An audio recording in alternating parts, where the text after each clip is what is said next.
تو میرے بھائیو، کامیابی کا معیار ہے اسلام۔ ان الدین عند اللہ الاسلام ومن یبتغ غیر الاسلام دینا فلن يقبل منه۔ جو اسلام کے علاوہ کسی چیز کو اختیار کر کے آئے گا، اللہ فرماتا ہے وہ مردود ہے۔ اسلام کیا ہے؟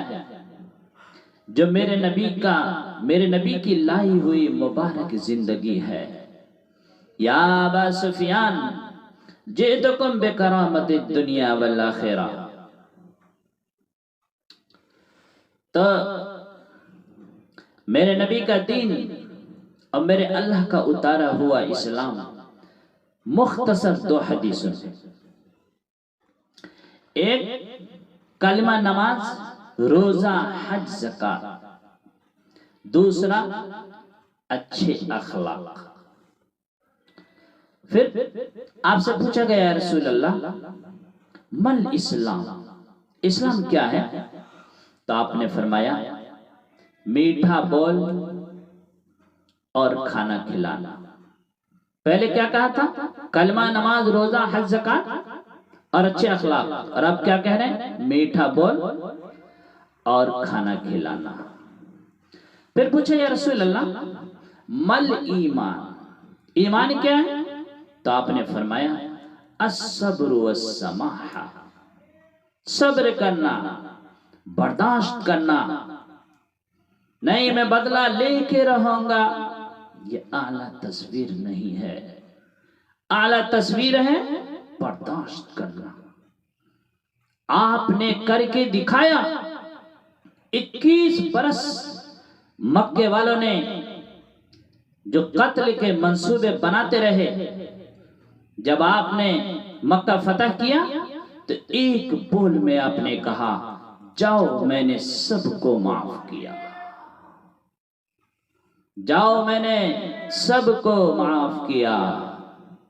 آپ تبوک کے سفر سے واپس آ رہے تھے، آپ بھی سوئے ہوئے تھے، آپ کے صحابہ بھی سوئے ہوئے تھے۔ ایک بدو کافر آیا، غوث اس کا نام تھا، غورس اس کا نام تھا۔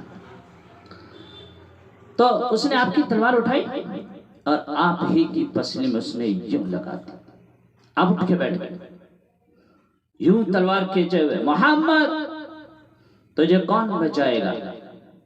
آپ نے فرمایا اللہ۔ اس کا ہاتھ کانپنے لگا، تلوار گر گئی۔ پھر آپ نے تلوار اٹھائی اور فرمایا اب بتا تجھے مجھ سے کون بچائے گا؟ اس نے کہا آپ غالب آنے والوں میں سے ہیں، جو بہتر کریں آپ ہی بچا سکتے ہیں، کیونکہ وہ تو اللہ کو نہیں جانتا تھا، آپ ہی بچا سکتے ہیں۔ وہ آیا تھا کس لیے آپ کے پاس؟ لڑنے کے لیے نہیں، آپ کو قتل کرنے کے لیے آیا تھا۔ لیکن آپ نے فرمایا تم کلمہ پڑھتے ہو؟ کہا نہیں میں کلمہ نہیں پڑھتا۔ کہا جاؤ میں نے معاف کیا۔ پھر ایک صحابی نے پوچھا رسول اللہ ای الاسلام افضل، سب سے اعلیٰ درجے کا مسلمان کون ہے؟ تو میرے نبی کا جواب سنی۔ سارا دن جو مصلح پہ بیٹھا رہے، جو ہر سال حج عمرہ کرے، مسجد سے نہ نکلے، قرآن پڑھتا رہے، دن میں روزہ رکھے، وہ نہیں۔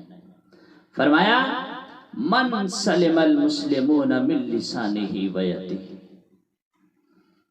سب سے اعلیٰ درجے کا مسلمان وہ ہے جو کسی کو تکلیف نہ پہنچائے، زبان سے، ہاتھ سے، وہ سب سے اعلیٰ درجے کا مسلمان ہے۔ پھر ایک صحابی نے پوچھا یا رسول اللہ میرے محلے میں خاتون رہتی ہے، رات میں تہجد پڑھتی ہے، دن میں روزہ رکھتی ہے، لیکن زبان اس کی بڑی گندی ہے، بڑی بے عزتی کرتی ہے۔ آپ نے فرمایا وہ جہنم میں جائے گی۔ پھر کہا یا رسول اللہ میرے محلے میں خاتون رہتی ہے جو نہ نفل پڑھتی ہے نہ روزہ رکھتی ہے، پر زبان اس کی بڑی میٹھی ہے۔ آپ نے فرمایا وہ جنت میں جائے گی۔ تو میرے بھائیو، سب سے اعلیٰ درجے کا مسلمان وہ ہے جو کسی کو تکلیف نہ پہنچائے۔ پھر پوچھا یا رسول اللہ ای الایمان افضل، سب سے اعلیٰ درجے کا مومن کون ہے؟ پھر آپ نے فرمایا حسن الاخلاق، جس کے اچھے اخلاق ہوں وہ سب سے اعلیٰ درجے کا مومن ہے۔ اخلاق، کسی کو تکلیف نہ پہنچائے، یہ بھی تو اخلاق میں سے ہے، اور اخلاق کے بہت سارے صفات ہیں۔ میں نبی نے فرمایا اچھے اخلاق کے 360 صفات ہیں، کسی ایک مومن میں بھی اگر وہ صفات موجود ہے مرد عورت میں تو وہ جنت میں جائیں گے۔ سامنے ابو بکر بیٹھے تھے، یا رسول اللہ میرے اندر بھی کوئی صفت ہے؟ آپ نے فرمایا تیرے اندر تو ساری ہیں۔ تو میرے بھائیو، آپ نے ابتدا بھی بتا دی، انتہا بھی بتا دی۔ اب قرآن سے سنو، اللہ کیا کہتا ہے ایمان والوں کو؟ ان الذین کفروا من اہل الکتاب والمشرکین فی نار جہنم خالدین فیہا اولئک ہم شر البریہ۔ سب سے بدترین مخلوق وہ ہے جو نہ اللہ کو مانے اور نہ اللہ کے دین کو مانے، وہ سب سے بدترین مخلوق ہے۔ لا الہ الا اللہ محمد رسول اللہ یہ انسانیت میں داخل کرتا ہے، لیکن انسانیت ہی یہی ہے کہ لا الہ الا اللہ محمد رسول اللہ صلی اللہ علیہ وسلم کے کلمہ کو پڑھے میرے رب کے نزدیک۔ نماز کیا ہے؟ فرمایا ان الصلاۃ تنہا عن الفحشاء والمنکر۔ تم نماز پڑھو، تمہیں بے حیائی سے، بری باتوں سے، گناہوں سے تمہیں بچائے گی۔ تو نماز بھی اخلاق تک لے کے جاتی ہے۔ تو روزہ آ رہا ہے، روزہ کس لیے ہے؟ فرمایا کتب علیکم الصیام کما کتب علی الذین من قبلکم لعلکم تتقون۔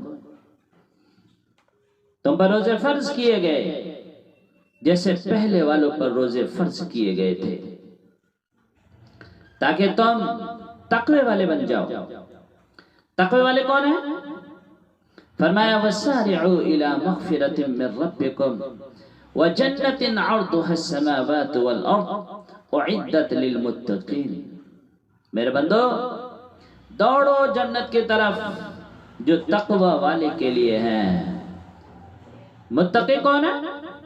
فرمایا الذین ينفقون فی السراء والضراء، جو میرے نام پر سخاوت کرتے ہیں، چاہے تنگ دست ہوں یا کم پیسے والے ہوں یا زیادہ مال والے ہوں، جو میرے نام پر خرچ کرتے ہیں، سخاوت کرتے ہیں۔ الکاظمین الغیظ، جو غصے کو پی جاتے ہیں۔ والعافین عن الناس، اور لوگوں کو معاف کر دیتے ہیں، وہ تقوی والے ہیں۔ پھر آگے فرمایا فمن فرض فیہ، تو روزہ بھی عبادت کی طرف، اخلاق کی طرف لے کے جاتا ہے۔ پھر فرمایا فمن فرض فیہن الحج فلا رفث ولا فسوق ولا جدال۔ تم نے اگر حج کا ارادہ کر لیا تو تم اپنی زبان پر کنٹرول کرو، گندی زبان سے گندے الفاظ نہ بولو، لڑائی سے نہ کرو، گناہوں سے محفوظ رہو۔ تو حج بھی اخلاق کی طرف لے کے جاتا ہے۔ پھر فرمایا خذ من اموالہم صدقۃ تطہرہم وتزکیہم بہا وصلی علیہم۔ میرے نبی ان سے آپ زکوٰۃ لیں، میرا اللہ کہہ رہا ہے، میرے نبی ان سے آپ زکوٰۃ لیں، ان کو پاک کریں، ان کا تزکیہ کریں، ان کو ایک اچھے انسان بنائیں۔ زکوٰۃ ہے تو اخلاق بنتے ہیں، روزہ ہے تو اخلاق بنتے ہیں، حج ہے تو اخلاق بنتے ہیں، نماز ہے تو اخلاق بنتے ہیں، اور کلمہ ہے تو انسان بنتا ہے، انسان بنتا ہے۔ تو اخلاق کی طرف آپ نے اتنا کیوں زور دیا؟ اس لیے زور دیا کہ میرے بھائیو، اچھا معاشرہ وجود میں آتا ہے ایک دوسرے کو معاف کرنے سے۔ مسجد نماز کے لیے ہے، لیکن نماز ایک انفرادی عمل ہے۔ جب میں پڑھ کے گھر چلے جاتا ہوں، آفس چلے جاتا ہوں، دفتر چلے جاتا ہوں، یہ میرا ذاتی معاملہ ہے۔ نماز پڑھوں گا تو ثواب میرے لیے، نہیں پڑھوں گا تو پکڑ میری۔ روزہ رکھوں گا ثواب میرے لیے، نہیں رکھوں گا پکڑ میری۔ زکوٰۃ دوں گا ثواب میرے لیے، نہیں تو پکڑ میری۔ حج کروں گا ثواب میرے لیے، نہیں ہے تو پکڑ میری۔